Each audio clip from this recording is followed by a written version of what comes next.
Olá, na aula de hoje nós vamos estudar a Lei de Abuso de Autoridade, a Lei 13.869 de 2019. É uma lei extensa, tem mais de 40 artigos. Rogério, nós vamos estudar todos os artigos? Não. Nós vamos estudar os principais artigos. E vai ser uma aula diferente, porque eu vou direto ao ponto. Em cada um dos artigos que eu selecionei, eu já consigo antever os temas que o seu examinador vai cobrar, tá bom? Uma aula diferente. Eu reputo a aula de hoje uma aula direto ao ponto. Você vai ter essa sensação também, mas vai ter uma sensação adicional. Vai perceber a quantidade de informações. É uma aula repleta de informações. Você vai terminar a nossa aula hoje com a legítima e sincera e honesta impressão de que pode cair qualquer pergunta envolvendo a lei de abuso de autoridade que você vai acertar, tá bom? Então vamos lá, artigo 1º da lei. Esta lei define os crimes de abuso de autoridade cometidos por agente público, servidor ou não, que no exercício de suas funções ou a pretexto de exercê-las, abuse do poder que lhe tenha sido atribuído. Parágrafo 1º alerta: as condutas descritas nesta lei constituem crime de abuso de autoridade quando praticadas pelo agente com a finalidade específica de prejudicar outrem ou beneficiar a si mesmo ou a terceiro, ou ainda por mero capricho ou satisfação pessoal. O parágrafo 2º encerra alertando: a divergência na interpretação de lei ou na avaliação de fatos e provas não configura abuso de autoridade. Pessoal, é difícil imaginar uma lei penal, que logo no artigo inaugural já trata do dolo. Vejam que os crimes da lei de abuso de autoridade são crimes punidos a título de dolo acrescido de finalidade especial, para que haja o crime de abuso de autoridade. É imprescindível que o agente cometa a conduta com a finalidade específica de prejudicar outrem, beneficiar a si mesmo ou a terceiro, ou ainda por mero capricho ou satisfação pessoal. Eu tenho aqui o elemento subjetivo do tipo. É o antigo dolo específico. É um dolo acrescido de um elemento subjetivo do tipo. Este parágrafo 1º, eu costumo brincar com os alunos, até para ajudá-los a memorizar. Esse parágrafo 1º, ele tem um efeito carrapato. Esse parágrafo 1º do artigo 1º vai se aderir a todos os tipos incriminadores. Você já sabe que os crimes da lei de abuso de autoridade são punidos a título de dolo, acrescidos destas finalidades alternativas. Tá joia? Tranquilo? Seu examinador vai perguntar: diante da finalidade especial exigida pelo tipo, cabe dolo eventual? Você vai encontrar divergência na doutrina.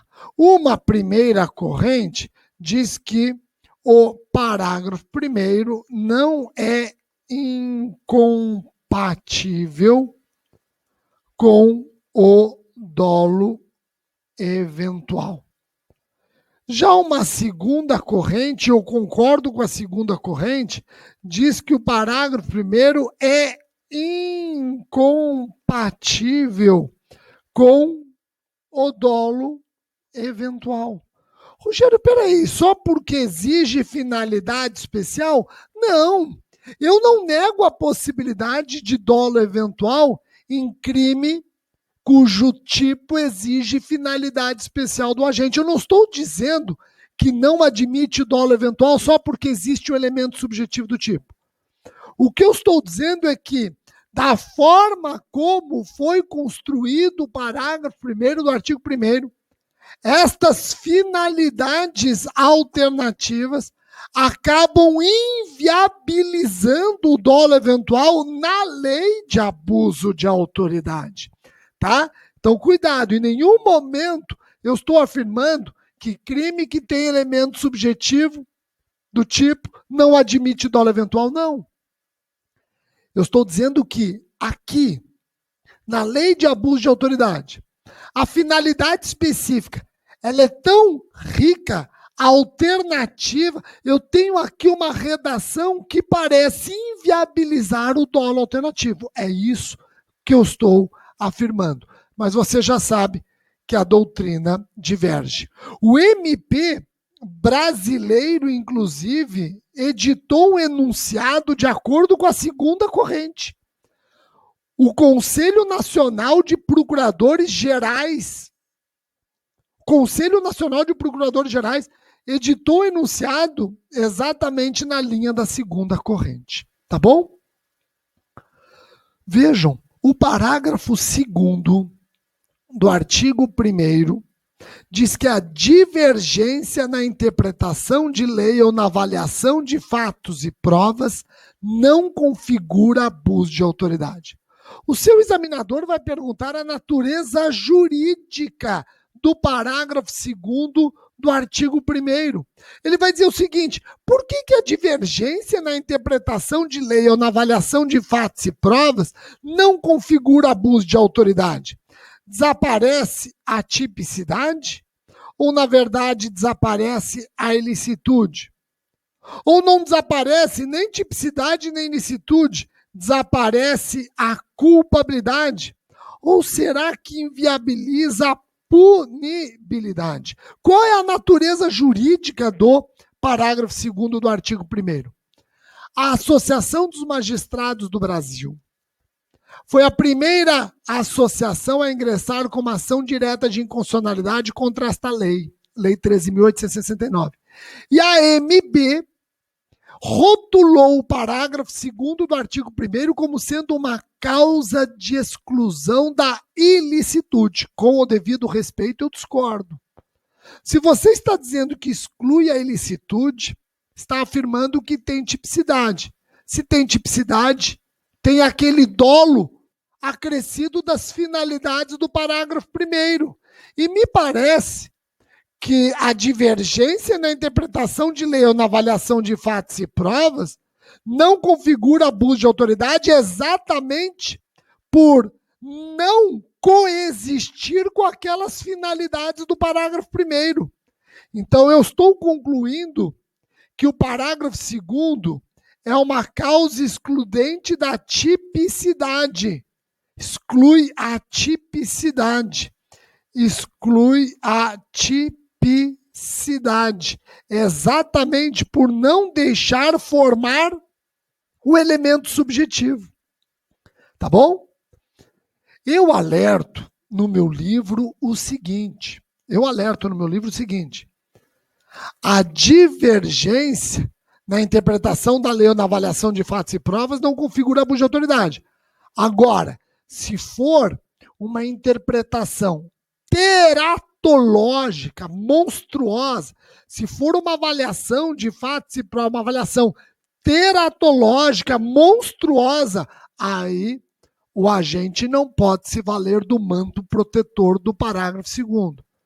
O parágrafo 2º deve ser lido da seguinte maneira: a saudável divergência na interpretação de lei ou na avaliação de fatos e provas não configura abuso de autoridade.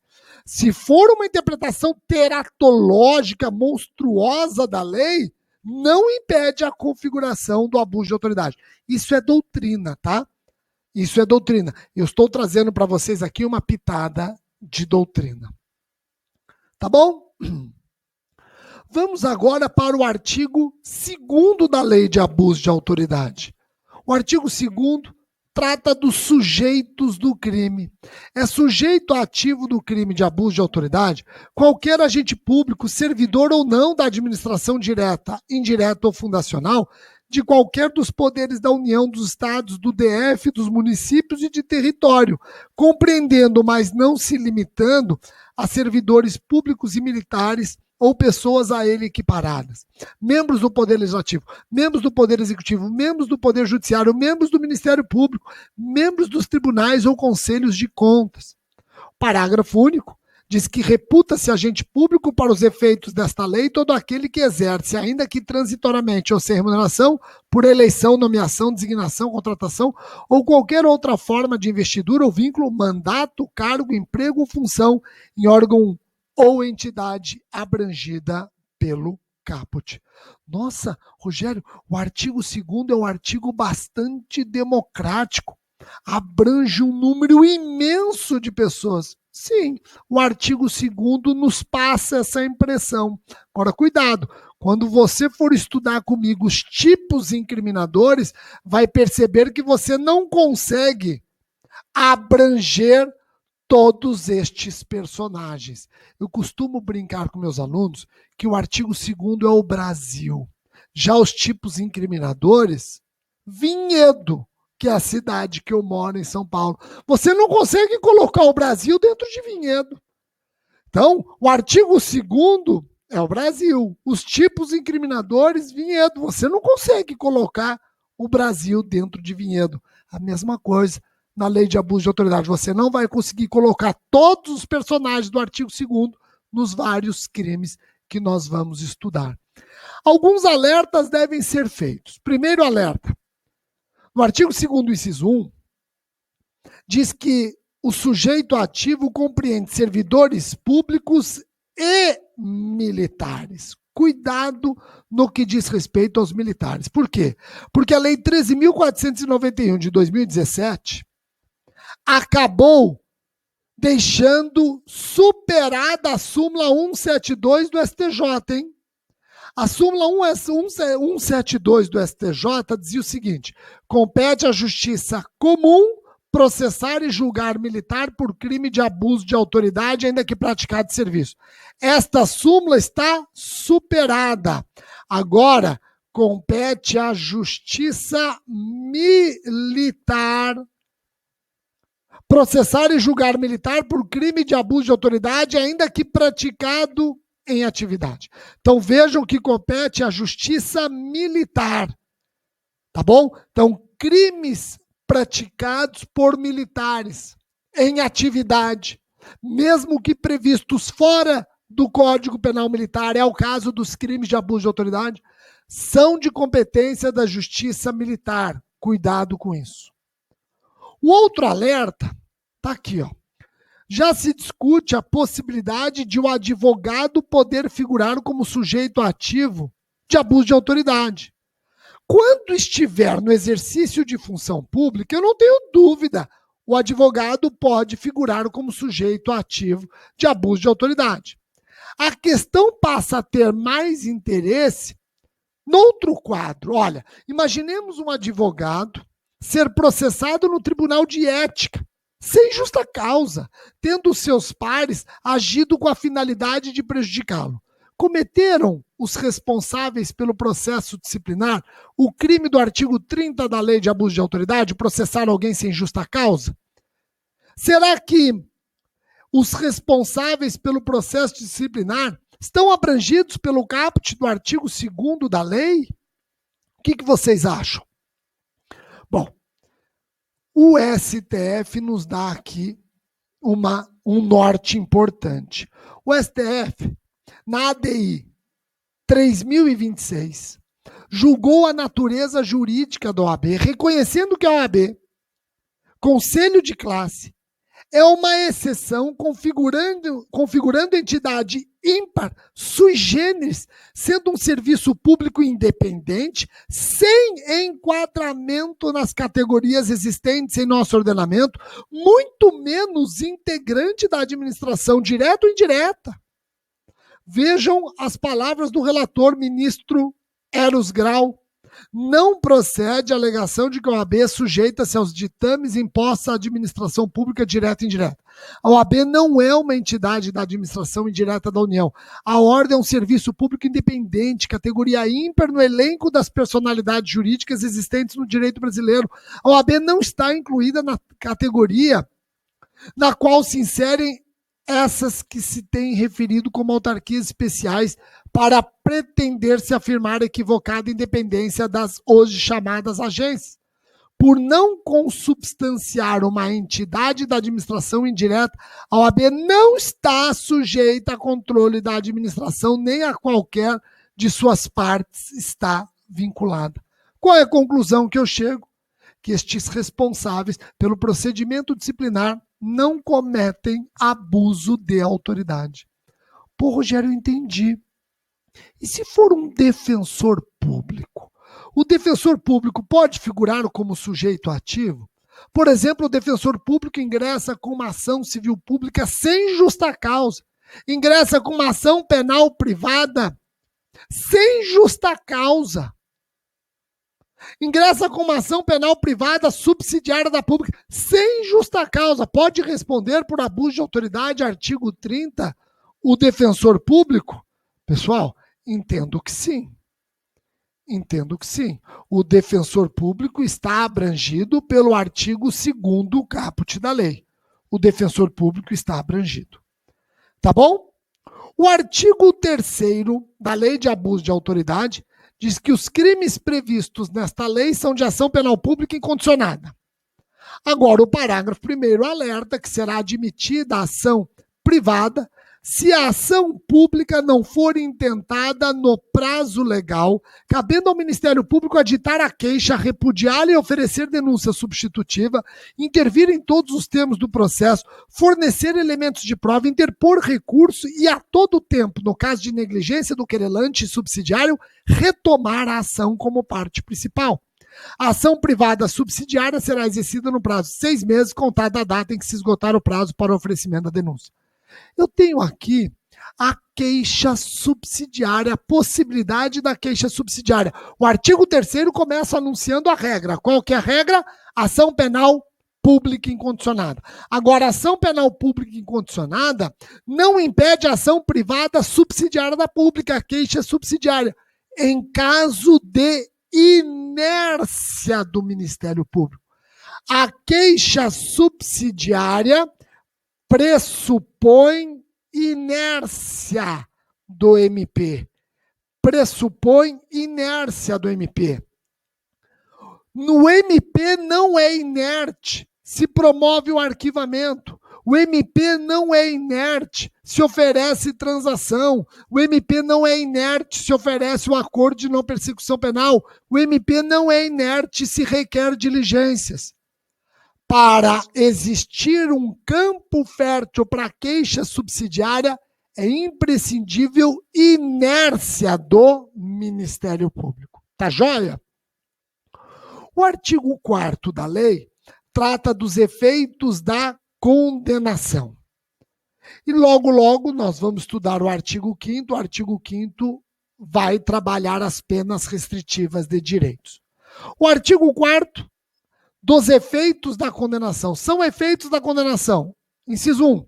Tornar certa a obrigação de indenizar o dano causado pelo crime, devendo o juiz, a requerimento do ofendido, fixar na sentença o valor mínimo para a reparação dos danos causados pela infração, considerando os prejuízos por ele sofridos. Inciso 2. Também aparece como efeito da condenação a inabilitação para o exercício de cargo, mandato ou função pública pelo período de 1 a 5 anos. E, por fim, o inciso 3 diz que também é efeito da condenação a perda do cargo, do mandato ou da função pública.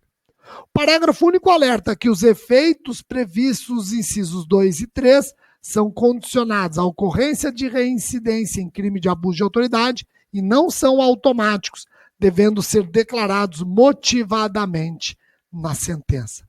Vamos analisar os incisos com calma. Eu começo aprofundando com vocês o inciso 1. Relendo o inciso 1. É efeito da condenação tornar certa a obrigação de indenizar o dano causado pelo crime, devendo o juiz, a requerimento do ofendido, fixar na sentença o valor mínimo para a reparação dos danos causados pela infração, considerando os prejuízos por ele sofridos. Quando você lê esse inciso 1, você percebe que a sua construção repete parte do artigo 91 do Código Penal, mais artigo 387, parágrafo 2º do CPP. A construção deste inciso se dá com parte do 91 do CP mais o 387, parágrafo 2º do CPP. Convenhamos, nem precisava desse inciso 1 aqui na lei de abuso de autoridade, porque no silêncio eu já ia aplicar o 91 do CP, eu já ia aplicar o artigo 387, parágrafo 2º do CPP. Nem precisava. Aliás, ao colocar o inciso 1, o legislador cometeu um equívoco. Vejam, para que o juiz possa fixar na sentença valor mínimo a título de reparação de danos, que é o que prevê o 387, parágrafo 2º, depende de requerimento do ofendido. Esse requerimento do ofendido é uma condição criada pela lei de abuso de autoridade que não está no Código de Processo Penal. O CPP, ele quer que o Ministério Público faça o pedido de reparação de danos na denúncia. Tem que fazer o pedido de reparação de danos na denúncia. Para quê? Para permitir o contraditório e a ampla defesa quanto a esse pedido. Mas em nenhum momento o CPP condiciona um requerimento do ofendido. A lei de abuso de autoridade, sim, condiciona ao requerimento do ofendido. O juiz, somente a requerimento do ofendido, pode fixar na sentença o valor mínimo para a reparação dos danos causados pela infração. Olha que interessante. Os incisos seguintes, 2 e 3, trabalham inabilitação para o exercício de cargo, mandato ou função pública pelo período de 1 a 5 anos e a perda de cargo do mandato ou função pública. Reparem que para a aplicação destes efeitos, deve-se observar o parágrafo único. Se o inciso 1 trabalha com efeito automático, os incisos 2 e 3 não automáticos. Os efeitos previstos nos incisos 2 e 3 são condicionados à ocorrência de reincidência, e não é qualquer reincidência, viu? Ele tem que ser reincidente em crimes de abuso de autoridade, ou seja, tem que ser um reincidente específico. E mesmo quando reincidente específico, o juiz tem que motivar a perda do cargo, do mandato ou da função na sentença. Então, olha só, para que alguém perca o cargo, mandato ou função em razão de abuso de autoridade, vai ter que caprichar muito. Vai ter que ser reincidente, não basta ser reincidente. Tem que ser reincidente específico, isto é, em crimes de abuso de autoridade, e mesmo assim, o juiz tem que motivar a perda do cargo, mandato ou função. O juiz tem que explicar na sentença por que não é conveniente manter uma pessoa que é reincidente a abuso de autoridade nos quadros da administração pública. Tá joia? O artigo 5º trata das penas restritivas de direitos. Vocês concordam comigo que a lei de abuso de autoridade poderia ter ficado quietinha aqui, que eu ia aplicar toda a sistemática das penas restritivas de direitos do Código Penal.